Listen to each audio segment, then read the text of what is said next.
जो मोठा प्रश्न आहे ना तो आधी सोडवायचा.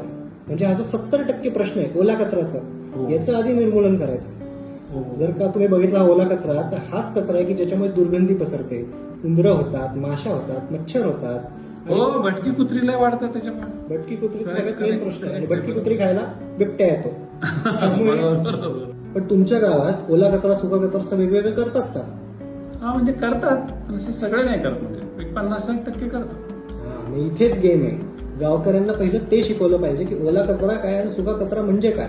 ते जर का सेग्रिगेट होत असेल तर मग पुढच्या प्रोसेसिंगला सोपं पडतं. काय काय प्रोसेस आहे ओल्या कचऱ्यासाठी? उपायासाठी तुम्ही बायोगॅस करू शकता. बायोगॅस अख्ख्या गावासाठी जर महाग पडत असेल तर मग तुम्ही कंपोस्टिंग करू शकता. कंपोस्टिंगचं आम्ही केलं बरं कसं ट्राय, ते काय होत नाही नीट. म्हणूनच ते डिसेंट्रलाइज पद्धतीने करायला पाहिजे. म्हणजे काय करायचं? डिसेंट्रलाइज पद्धत म्हणजे अख्खा कचरा एके ठिकाणी नेऊन तिथे कंपोस्टिंग करण्यापेक्षा प्रत्येक घरात जिथे कचरा तयार होतो तिथेच तो जिरवायचा. म्हणजे तिथल्या तिथे कंपोस्टिंग करायचा ऍट सोर्स.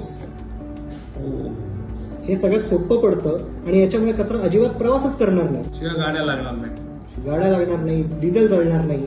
आणि आपण हा 70% जर का असा सोडवू शकलो तर मग सरकारला फक्त 30% गोष्टीवर फोकस करता येईल ना. म्हणजे सुक्या कचऱ्यावर फोकस करता येईल. ग्रामपंचायतला सांगायचं की 30%चा प्रश्न तुम्ही सोडवा आणि 70% प्रश्न आम्ही सोडवतो. बरोबर.